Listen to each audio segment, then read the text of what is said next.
είμαστε φίλοι, νέα περιπέτεια, νέο βίντεο, νέο ψάρεμα. Σήμερα θα πάμε για ένα δυναμικό ψάρεμα, ένα πολύ απλό ψάρεμα. Να σας συστήσω το συνεργάτη μου. Εδώ είναι ο Gianluca Rondina. Τώρα επιβιβάστηκε στο Tucoli 250. Μην με ρωτάτε πώς τα κατάφερε, ούτε εγώ ξέρω, ούτε αυτός. Αλλά τώρα είναι επίσημα στο σκάφος. Ο Gianluca είναι καλλιτέχνης, ένας από τους κορυφαίους καλλιτέχνης στα τατουάζ. Όπως μπορείτε να δείτε, το έχει. Σήμερα πάμε για ένα απλό ψάρεμα. Πάμε για ψάρεμα με τσαπαρί, με το οποίο μπορείτε να πιάσετε διάφορα είδη ψαριών. Το σημερινό ψάρεμα είναι αφιερωμένο στα σαφρίδια, τα σκουμπριά και τις σαρδέλες. Και στη συνέχεια θα δούμε ότι με αυτά τα τσαπαρί μπορούμε επίσης να πιάσουμε και ψάρια του βυθού. Τέλος πάντων, τώρα πάμε να βρούμε τις περιοχές με τα μικρόψαρα και να ψαρέψουμε. Τα λέμε!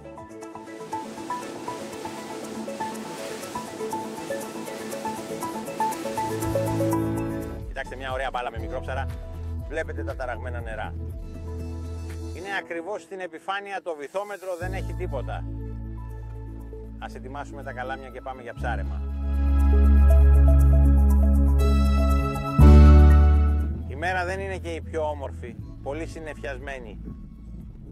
Δεν είναι η ιδανική. Για αυτό το είδος ψαρέματος κοντά στην επιφάνεια για σαφρίδια, σκουμπριά και σαρδέλες έχω το Seawave 320. Είναι καλάμι για καθετή αλλά και τσαπαρί. Είναι τέλειο, ό,τι χρειάζεστε. Ένα καλάμι όχι πολύ μακρύ. Στα 320, ελαφρύ, βολικό. Με ένα μηχανισμό 6000, εγώ έχω έναν Nikon. Και ο Gianluca θα ψαρέψει με τον Drex. Δεν χρειάζεστε σούπερ εξοπλισμό για να κάνετε αυτό το είδος ψαρέματος, αυτό που χρειάζεστε, ωστόσο είναι ένα καλό τσαπαρί. Επειδή όλα εξαρτώνται από την ποιότητα του τσαπαρί, το αποτέλεσμα της ψαριάς. Ας βάλουμε ένα τσαπαρί και ας αρχίσουμε το ψάρεμα.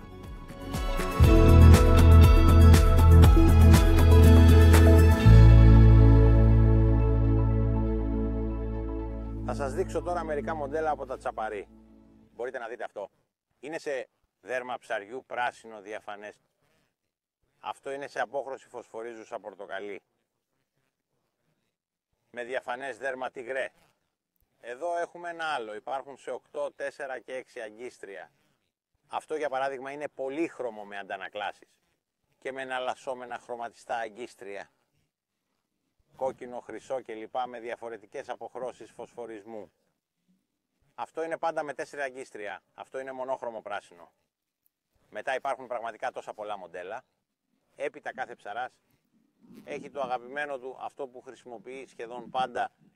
Όμως η μεγάλη γκάμα τσαπαρί βοηθά στην επιλογή των ψαριών. Ας πούμε, τα αγκίστρια είναι διαφορετικά για κάθε μοντέλο από το νούμερο 7 που είναι συνήθως το μικρότερο που χρησιμοποιούμε μέχρι το 11. Αυτές είναι οι ιαπωνικές μετρήσεις, οπότε το 11 είναι το μεγαλύτερο και το 7 είναι το μικρότερο. Τα τσαπαρί έχουν ήδη 2 στριφταροπαραμάνες στα 2 άκρα. Βλέπετε, φτιάχνω μια θηλιά στην πετονιά του μηχανισμού. Εδώ έχουμε ένα 0,25. Ας πούμε ότι οι βέλτιστες διάμετροι κυμαίνονται από 0,25 έως 0,30. Μετά συνδέεται το τσαπαρί στο στριφτάρι και μετά ξεκινάμε. Ξετυλίγουμε το τσαπαρί. Τώρα φυσάει πολύ.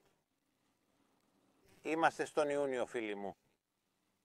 Είμαστε στον Ιούνιο και ο καιρός ακόμα δεν έχει φτιάξει. Τώρα δυσκολεύομαι γιατί ο άνεμος το τραβάει. Αυτή είναι η αρχή. Σε ένα τσαπαρί με 8 αγκίστρια. Είναι το T110. Είναι από τα τελευταία μοντέλα. Δείτε το... Να το τεχνητό δόλωμα με το αγκίστρι. Είναι πολύ σημαντικό να είναι όλα υψηλής ποιότητας. Αλλιώς τα ψάρια δεν θα τσιμπήσουν. Ψάχνω για τα μικρόψαρα στην επιφάνεια, αλλά δεν είναι η καλύτερη μέρα. Έχουμε δυνατό άνεμο από ανατολικά. Θα είναι τουλάχιστον 15, ίσως και περισσότερους κόμβους. Και ψάχνω με τα μάτια και με το σόναρ. Πρέπει να βρούμε και να έχουμε υπόψη τους γλάρους που είναι αξιόλογα σημάδια. Είδα κάτι συγκεντρώσεις στην επιφάνεια, αλλά δεν παραμένουν, δεν έχουμε λιακάδα, ήρεμη θάλασσα. Είναι δύσκολο να τα βρούμε ακόμα και με την όραση, ας πούμε με το τσαπαρί.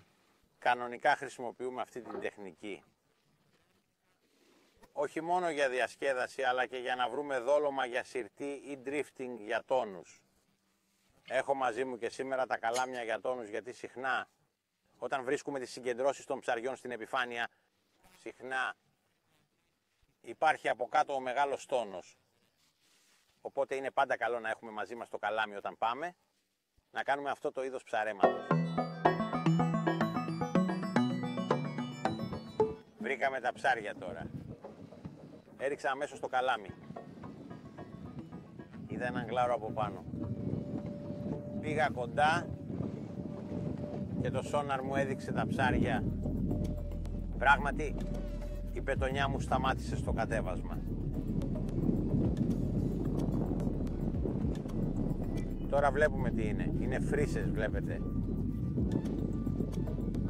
Σαρδελομάνες. Θα τα κρατήσω. Όχι τα μικρά σαφρίδια, αλλά τις σαρδέλες, τα σκουμπριά και τα καλά σαφρίδια θα τα κρατήσω. Μετά με τις σαρδέλες θα ψαρέψω. Ενώ με τα σκουμπριά και τα σαφρίδια θα κάνω καρπάτσιο ή πρώτα πιάτα. Αφού πρώτα τα φιλετάρω, θα τα βάλουμε σε έναν κουβά και θα τα κρατήσουμε. Τώρα ενεργοποίησα το τηλεχειριστήριο της Μιν Κοτά. Επειδή τώρα πνέει δυνατός άνεμος, το μέτεο δίνει 18-19 κόμβους. Μετακινούμαστε πάρα πολύ γρήγορα. Γιατί το ρεύμα είναι πολύ δυνατό, οπότε τώρα θα ρίξω τη Μιν Κότα, γιατί αν βρω μια συγκέντρωση θα ρίξω το καλάμι μόνο μια φορά. Θα ανάψω τη Μιν Κότα μόλις βρω τα ψάρια, τη βάζω σε λειτουργία άγκυρας, έτσι. Αν βρω τα ψάρια με όρεξη να τσιμπήσουν, τουλάχιστον να μπορέσω να ρίξω το καλάμι 4-5 φορές. Αλλιώς είναι αδύνατον.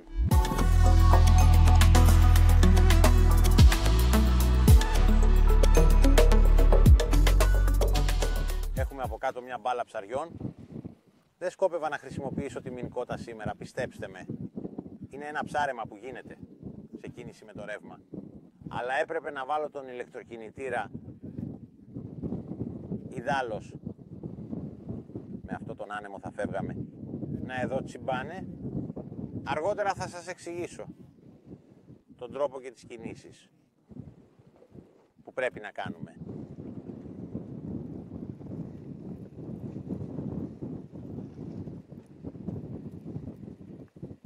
Εδώ είναι ένα μικρό σαφρίδι. Τα σαφριδάκια θα τα αφήσουμε ελεύθερα, δεν τα χρειαζόμαστε σήμερα. Πάντα υπάρχουν μερικά ψάρια κάτω. Το πρόβλημα είναι ότι αν αγκυροβολήσουμε τα ψάρια θα μετακινηθούν. Και τώρα πρέπει να δοκιμάσουμε λίγο περισσότερο στην επιφάνεια. Στις σαρδέλες που βλέπω στο ηχοβολιστικό, λίγη δραστηριότητα, γύρω στα 10 μέτρα. Τίποτα, προσπαθώ ξανά να κατέβω. Τώρα μου φρενάρισαν το μολύβι. Επειδή είναι ψάρεμα, σε κίνηση. Τώρα είμαι εδώ και φορτώνω ψάρια. Το σημαντικό είναι να μην σταματάμε. Κατά τη διάρκεια της ανάκτησης, διαφορετικά το τσαπαρί θα μπλεχτεί με τα ψάρια. Μην σταματάτε, συνεχίστε την ανάκτηση αργά όταν έχετε ψάρια. Και εντωμεταξύ, κατά τη διάρκεια της ανόδου, τα άλλα πέφτουν πάνω στο κινούμενο δόλωμα. Εδώ έχουμε ένα μικρό σαφρίδι,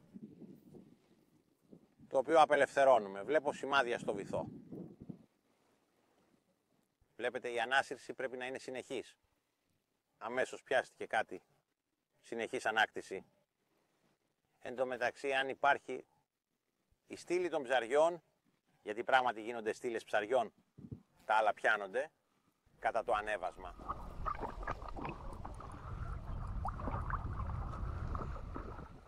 Εδώ είναι 2 σαφρίδια. Τα καλά θα τα κρατήσουμε. Συνεχίζεται. Κοίτα, μια ωραία μπάλα που έχουμε βρει. Μένει κάτω από το σκάφος. Μοιάζουν σαφρίδια, αλλά στη μέση πάνω μοιάζουν με φρύσες. Συνήθως εδώ γύρω υπάρχουν φρύσες σε βάθος 8 έως 10 μέτρα. Μερικές φορές μπορούμε να τις βρούμε και στο βυθό. Σε αυτό το ρίξιμο το Sea Wave είναι λυγισμένο πραγματικά. Μερικές φορές κάνουμε ολόκληρες σειρές σκουμπριά, φρύσες, σαφρίδια. Να τα! Διασκεδαστικό ψάρεμα, παιδιά. Εδώ είναι ο Gianluca στο μάζεμα. Δείτε τα σκουμπριά. Τι είπα στον Gianluca? Αυτό που λέω πάντα, βάλτε το σκάφος γιατί όταν φτάσουν χτυπιούνται και τα χάνουμε. Εδώ χάθηκε ένα σκουμπρί. Είναι παράξενο που παραμένει από κάτω αυτή η μπάλα από ψάρια. Είμαστε αγκυροβολημένοι. Αυτές οι φρύσες, φίλοι μου, είναι πραγματικά σοκολατάκια για τη σιρτή. Τις κρατάω γιατί ψαρεύω με αυτές. Θα ρίξω παραγάδι. Θα ψαρέψω στα βαθιά με τις φρύσες.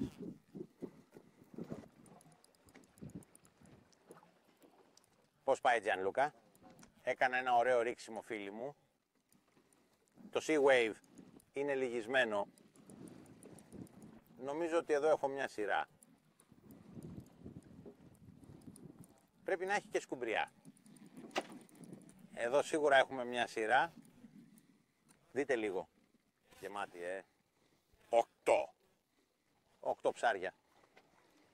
Βλέπετε διάφορα ψάρια, σκουμπριά, φρύσες, σαφρίδια. Αυτό το τσαπαρί δουλεύει πραγματικά. Αυτό είναι το T110, Gianluca. Αυτό που έχω είναι το T110. Αλλά όλα είναι καλά. Τώρα εγώ έβαλα ένα πολύχρωμο. Είναι ένα από τα τελευταία που έχουμε κατασκευάσει. Το σημαντικό είναι να απελευθερώνουμε τα σαφρίδια, αλλά εδώ υπάρχει ένα μεγάλο που θα ρίξω στη δεξαμενή δολωμάτων. Είναι ένα ψάρεμα απλό, δυναμικό, προσιτό σε όλους. Φυσικά ακόμη και μια μικρή βάρκα είναι αρκετή για να το κάνετε. Πάρτε ίσως παιδιά αλλά και ενήλικες, γιατί είναι ένα ψάρεμα που ούτως ή άλλως το απολαμβάνουμε και που μας δίνει ψάρια σχεδόν όλο το χρόνο. Δηλαδή και τη χειμερινή περίοδο, βέβαια από την Άνοιξη και μετά μέχρι και το φθινόπωρο. Είναι η καλύτερη εποχή γιατί είναι η περίοδος όπου τα ψάρια του μέσου βάθους βρίσκονται σχεδόν παντού.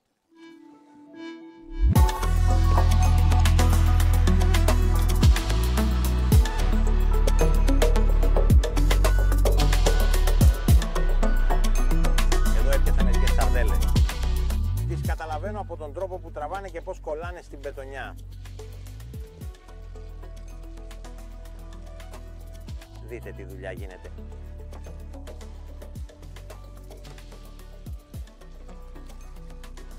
Βρήκαμε δολώματα σήμερα. Τώρα ο άνεμος έχει ηρεμήσει. Οπότε δεν χρειαζόμαστε την άγκυρα της Μινκότα πλέον. Τώρα θα την σηκώσουμε.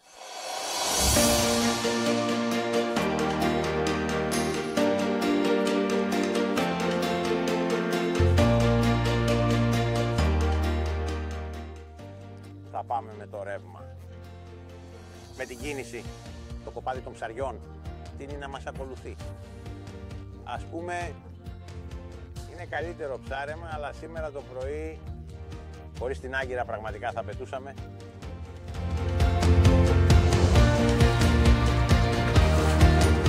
Κανονικά οι σαρδέλες είναι κάτω από το σκάφος στα 7, 8, 10 μέτρα και είναι σαφώς ορατές ακόμη και με το μάτι χωρίς τη χρήση οργάνων.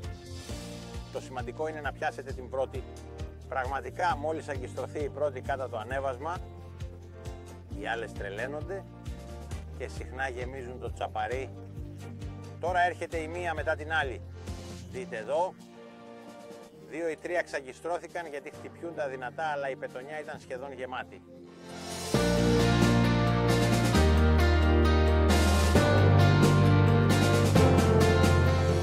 Και το κίτρινο, δείτε.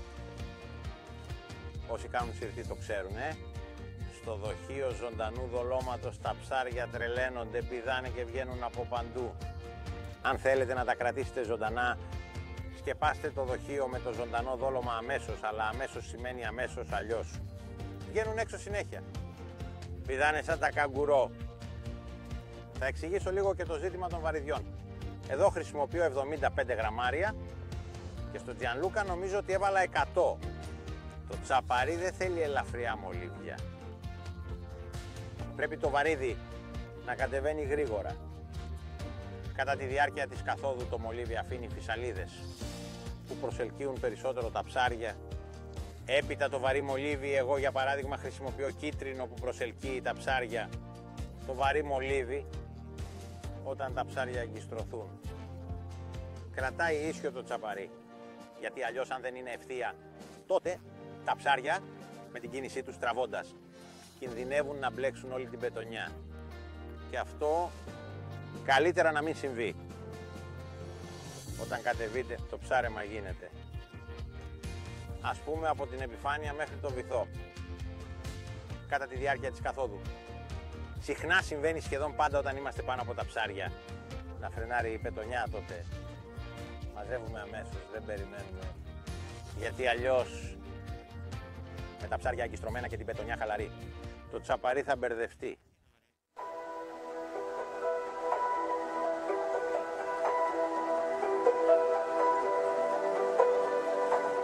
Πολύ διασκεδαστικό, Ορίστε. Πες μου, αν φέρεις ένα παιδί να ψαρέψει έτσι, πόσο θα διασκεδάσει? Αν εμείς οι ενήλικες διασκεδάζουμε ωραία.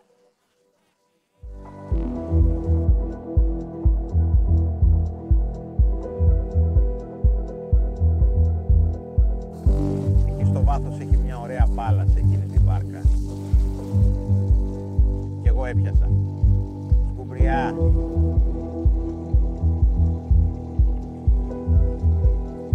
Διασκεδάζει ο Gianluca, παιδιά.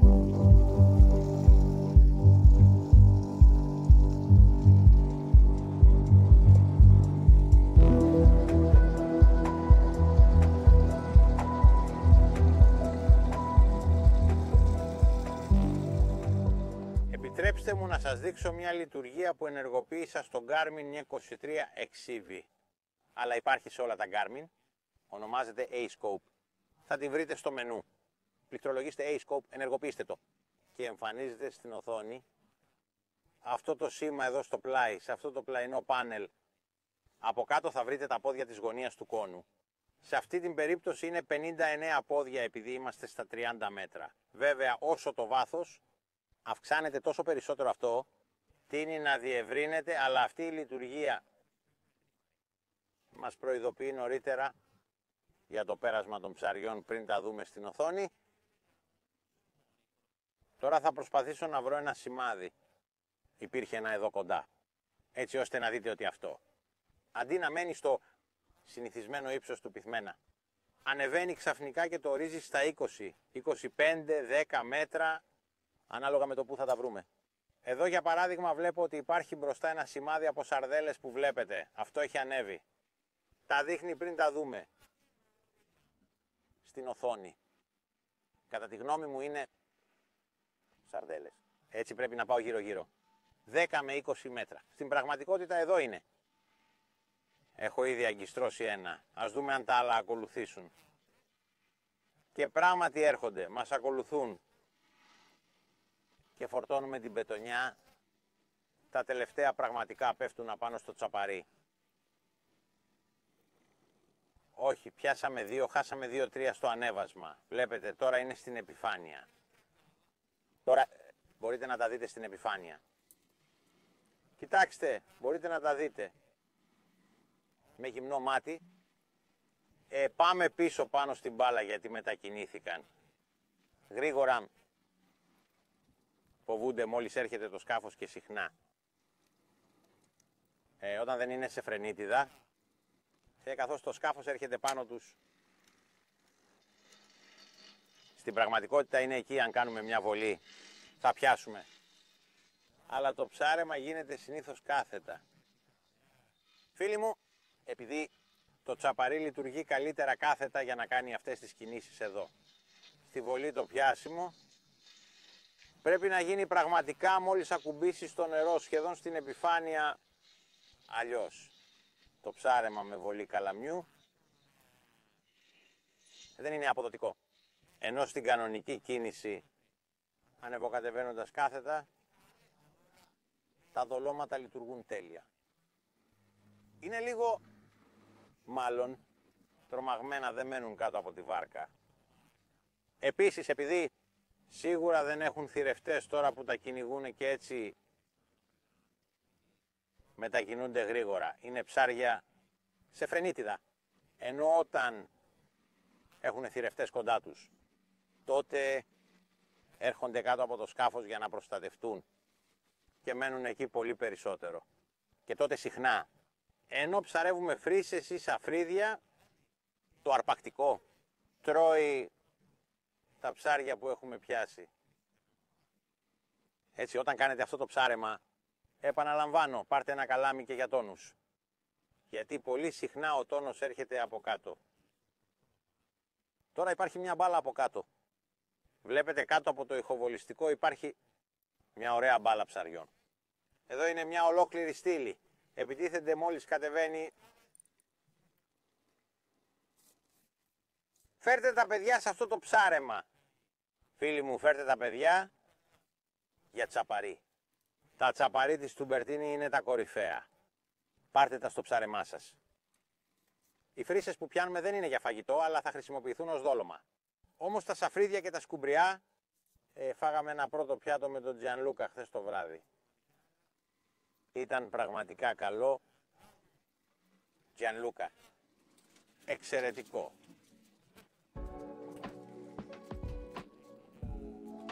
Πολύ βολικό καλάμι το Seaway. Σε δύο μεγέθη. 2,70 μέτρα και 3,20. Εγώ προτιμώ το 3 και 20. Είναι λίγο μακρύτερο. Και βέβαια, όταν ψαρεύουμε με τσαπαρί, με 8 αγκίστρια όπως αυτό, βλέπετε ότι είναι απλά η τέλεια επιλογή. Το στριφτάρι είναι σχεδόν πάνω στην πομπίνα και το μολύβι βλέπετε. Το τσαπαρί με τα 8 αγκίστρια έχει μήκος περίπου 3 μέτρα, 2 μέτρα και 80.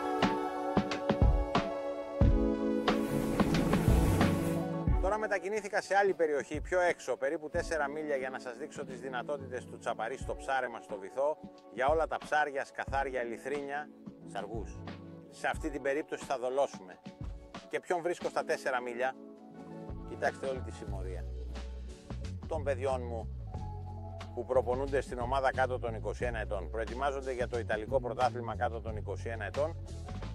Ο Νικόλα, ο γιος μου, ο Πιέτρο Μάρτσι, οι δύο Σιμώνε και ο Φιλίππο. Βλέπετε ότι εξασκούνται. Όλοι βέβαια Τουμπερτίνη. Όλοι τα παιδιά μου βλέπετε. Αυτό είναι το μέλλον του ψαρέματος από σκάφος. Όταν εμείς οι παππούδες θα έχουμε σταματήσει. Δεν μιλάνε γιατί έχουμε την κάμερα. Αλλιώς θα είχαν κάτι να μας πούν. Θα είχαν και αυτοί κάτι να πούν. Λοιπόν, τώρα όταν ψαρεύω στο βυθό χρησιμοποιώ σίγουρα το ηλεκτρικό μοτέρ στη λειτουργία της άγκυρας. Ηλεκτρικός κινητήρας. Ο τέλειος ηλεκτρικός κινητήρας είναι το τελευταίο μοντέλο του οίκου Μινκότα. Εκπληκτικό μοτέρ, παιδιά, δεν υπάρχουν λόγια. Σήμερα δεν υπάρχει πάρα πολύ ρεύμα, αλλά στις δύσκολες συνθήκες είναι σαν να έχεις 15 ύπους στην πλώρη.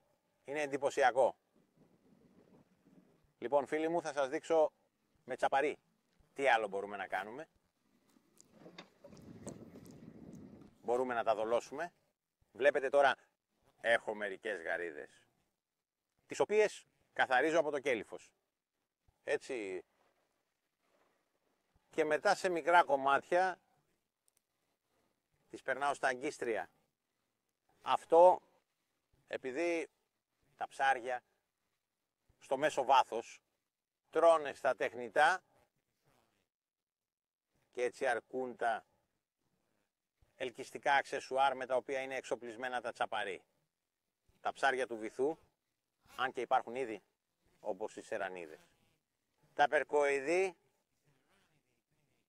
οι πέρκες και άλλα, που ελκύονται από την δύναμη, ας πούμε την εικόνα, των τεχνητών, ενώ για τα άλλα ψάρια, σκαθαράκια, σαργούς, λιθρίνια, σε αυτή την περίπτωση εμείς βάζουμε και κομμάτι δόλωμα. Με αυτόν τον τρόπο βλέπετε και έτσι συνδυάζουμε την ελκτική δύναμη του τεχνητού δολώματος με τον έντονο ηριδισμό ανάλογα με το μοντέλο, με τη δύναμη της σάρκας, της γαρίδας. Μπορούμε να δολώσουμε και λωρίδες καλαμαριού. Βλέπετε ότι εδώ το ψάρεμα δεν είναι τόσο δυναμικό όσο όταν ψαρεύουμε τα αφρόψαρα. Εδώ πρέπει να μείνουμε στον βυθό, είναι περισσότερο ψάρεμα καθετής. Τώρα τσιμπάει. Έχω ήδη πιάσει κάτι. Μικρό ψάρι σίγουρα. Δεν είναι σκαθάρι γιατί δεν νιώθω έντονα κεφάλια. Μάλλον πρέπει να είναι χάνος. Η πέρκα. Είναι για να σας δείξω επίσης μια διαφορετική χρήση. Από ό,τι βλέπετε υπάρχει ένα σκαθαράκι και μια πέρκα, αλλά εμείς αυτά τα λέμε πέρκες, άλλοι τα λένε σιαράνι. Τέλος πάντων στο Λιβόρνο τα λένε μποκάτσια. Εδώ έπιασα μερικά ψαράκια. Σε αυτή την περιοχή συνήθως υπάρχουν λίγο πιο μεγάλα. Αλλά σήμερα βρήκαμε αυτά εδώ. Όμως μόλις φτάσεις στο βυθό τσιμπάνε. Βλέπετε συνδυασμός, μία μένουλα ή και ένα μικρό. Ένας γύλος.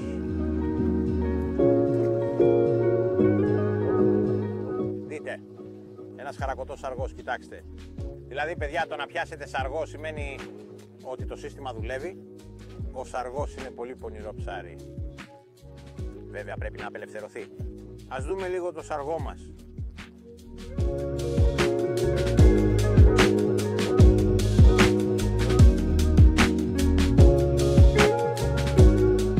Και να τον αφήσουμε. Πραγματικά πιάνουμε τα πάντα.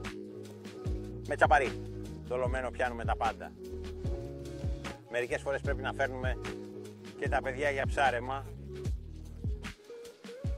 Μην το ξεχνάμε, θα προμηθευτούμε καλά. Τσαπαρί, τα τουμπερτίνι, είναι πάρα πολύ αποτελεσματικά.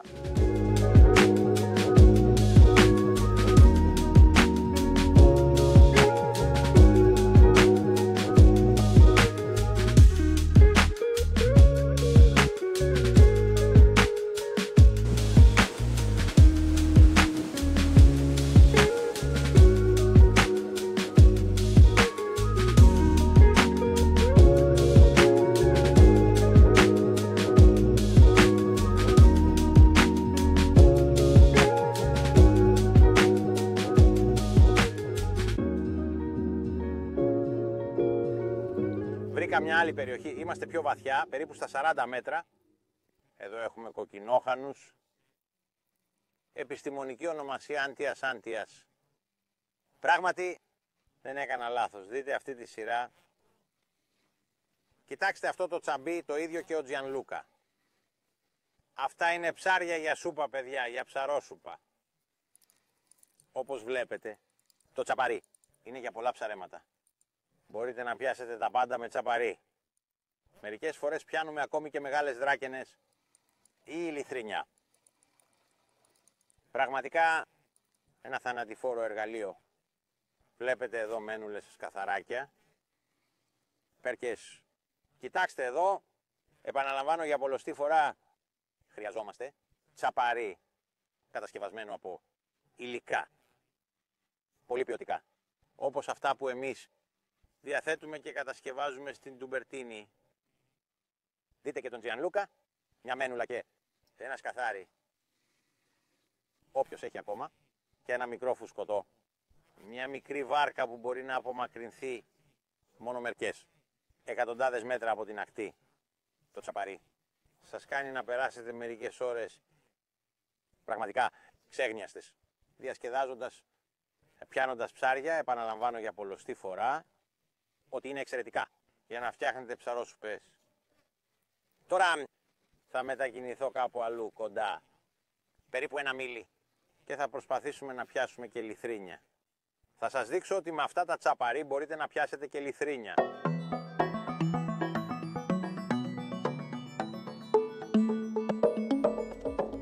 Ένα ωραίο ψάρι για τσαπαρί. Παιδιά, είναι ένα ωραίο ψάρι για το τσαπαρί.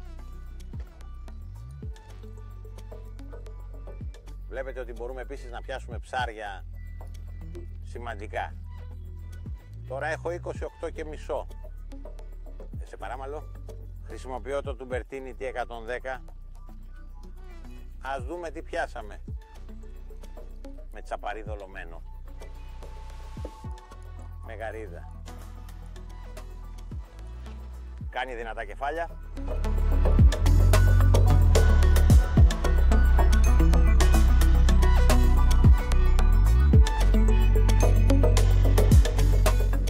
Μοιάζει με λιθρίνι. Ένα καλό λιθρίνι, αλλά μπορεί να είναι 2 ή 3 ψάρια. Δείτε τι έπιασα. Δουλεύουν τα τσαπαρί της Τουμπερτίνι. Όχι πολύ, λιγάκι. Όλα τα ψάρια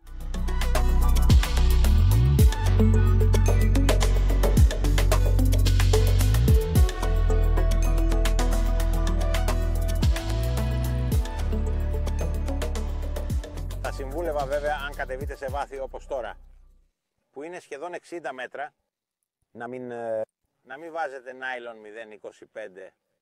Είναι πιο κατάλληλο ένα νήμα. Από 0,14 έως 0,16 αντιλαμβάνεστε καλύτερα τα τσιμπήματα και το κάρφωμα. Σήμερα έχω φέρει μόνο αυτό το καλάμι, μόνο αυτά τα καλάμια για ψάρεμα με τσαπαρί, για αφρόψαρα. Και μετά αποφάσισα να πάω βαθιά για να σας δείξω τις δυνατότητες αυτών των τεχνητών δολωμάτων. Σκαθάρια, λιθρίνια, φρύσες, σαφρίδια, σκουμπριά, πέρκες, σαργί, υπάρχουν τα πάντα.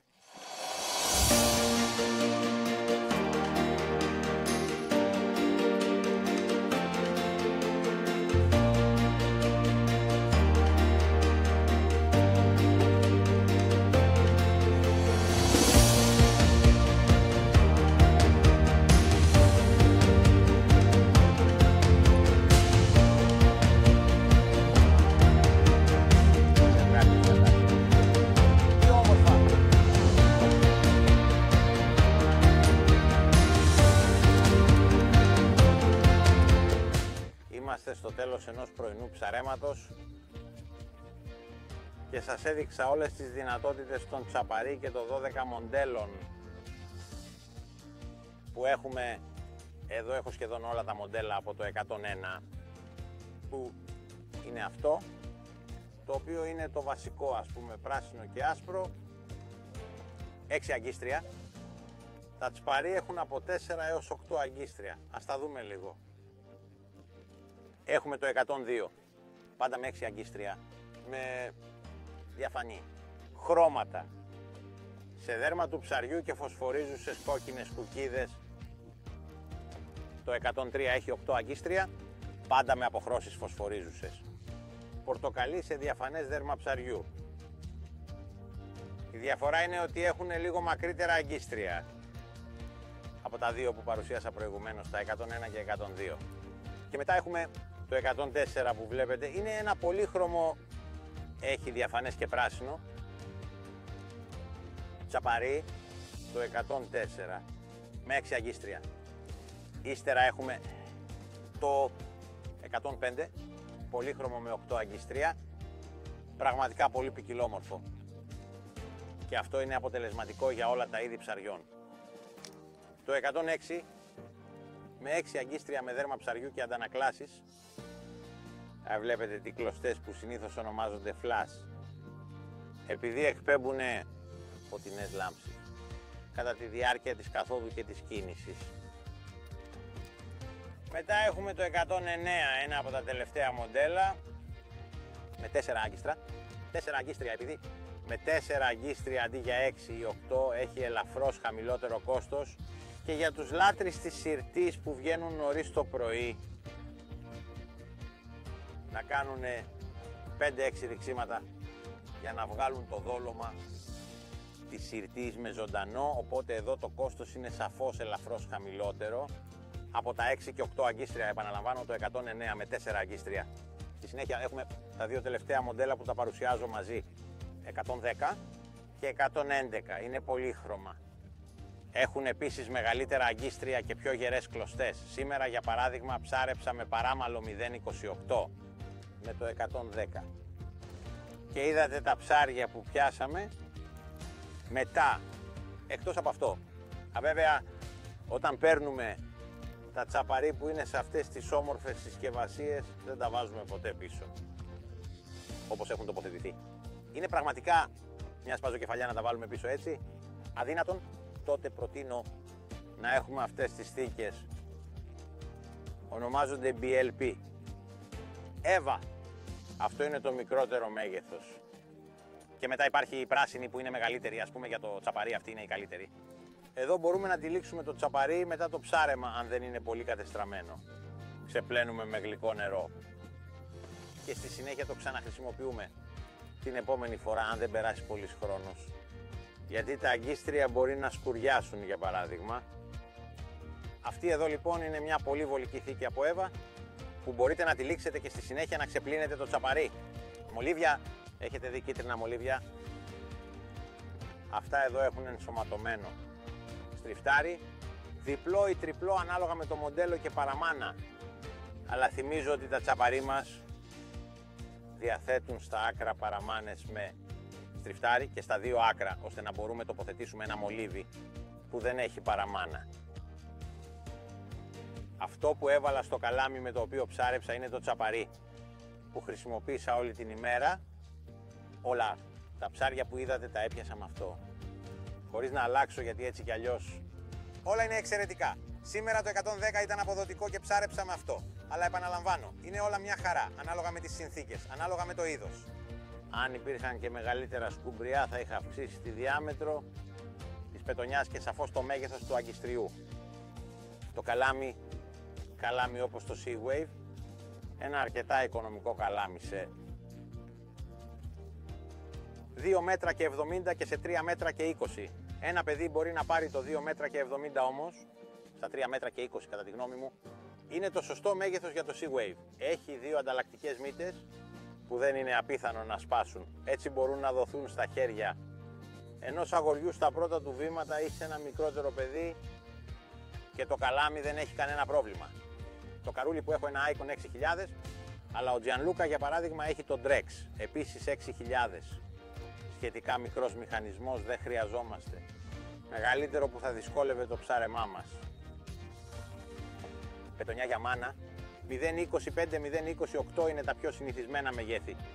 Βέβαια σήμερα έδειξα τις δυνατότητες αυτών των τεχνητών. Πήγα και βαθιά στα 57-58 μέτρα και εκεί σίγουρα ένα νταϊνίμα. 0,12-0,14 θα ήτανε. Πιο κατάλληλο, ειδικά για να δείτε να τσιμπάνε και λιθρίνια και να πιάσουμε μερικά. Εδώ είναι ο Gianluca που γέμισε την πετονιά του με κόκκινες καλογρίτσες. Αυτός προσπάθησε μέχρι τέλους να πιάσει ένα λιθρίνι. Αλλά τώρα κάτω είναι αυτά που έχουν τρελαθεί. Τα ελευθερώνουμε. Μοιραζόμαστε το δρόμο. Γεμάτο εντελώς.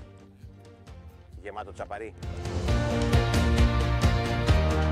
Εδώ είμαστε φίλοι στο τέλος μιας ημέρας που περάσαμε στη θάλασσα. Κάθε μέρα που περνάμε στη θάλασσα είναι όμορφη. Ακόμα και σήμερα με αυτόν τον άνεμο. Ξεκινήσαμε δύσκολα. Μετά ο άνεμος έπεσε. Βρήκαμε τις συγκεντρώσεις των ψαριών και πιάσαμε πολλά διαφορετικά είδη ψαριών. Ο Gianluca και εγώ σας δείξαμε τις δυνατότητες αυτών των τσαπαρί της Bertini, που σας θυμίζω ότι είναι σε 12 μοντέλα. Τώρα εδώ έχω 8, 9, 10. Όσοι τα χρησιμοποιούν ήδη γνωρίζουν τις δυνατότητές τους. Όσοι έχουν ακόμα τις αμφιβολίες. Δοκιμάστε τα σε ψάρια στα μεσαία βάθη, σε ψάρια του βυθού γενικά. Μπορείτε να τα βρείτε στα καλύτερα καταστήματα με το σήμα του Μπερτίνι και διαλέξτε αυτό που σας αρέσει περισσότερο. Σε χρώματα, σε μεγέθη και χρώμα αγκιστριών, σε αντανακλάσεις. Δηλαδή δοκιμάστε τα γιατί είναι πραγματικά πολύ αποτελεσματικά. Εγώ από το Λιβόρνο με τον Τζιανλούκα σας αποχαιρετώ, αλλά όχι πριν σας δείξω τα ψάρια που πιάσαμε. Γιατί, όπως ξέρετε τώρα, μου αρέσει να τρώω ψάρια όπως και να τα ψαρεύω, οπότε εδώ έχουμε 2 λιθρίνια, ωραία σκουμπριά και σαφρίδια. Μετά στη μέση υπάρχουν οι φρύσες. Δεν θα τις φάω γιατί δεν είναι για φαγητό. Αυτά θα χρησιμεύσουν ως δόλωμα για τις εξόδους ψαρέματος που θα κάνουμε. Όλα τα υπόλοιπα θα τα φιλετάρω και θα δούμε αν θα κάνω καρπάτσιο ή ένα ωραίο πρώτο πιάτο όπως χθες βράδυ. Ο φίλος μου ο τατουατζής δεν ξέρω αν θα μπορέσει ποτέ να μου κάνει ένα τατουάζ. Εγώ λέω όχι, εσείς τι λέτε? Προσπάθησε να με πείσει με το VLP. Αν σου κάνω μόνο το VLP. Δεν ξέρω, θα είναι δύσκολο αν τα καταφέρει. Είναι πραγματικά ο νούμερο 1 καλλιτέχνης τατουάζ. Γεια σας! Από τον Μάρκο και τον Τζιανλούκα. Στα επόμενα ψαρέματα πάντα με VLP. Γεια από το Λιβόρνο!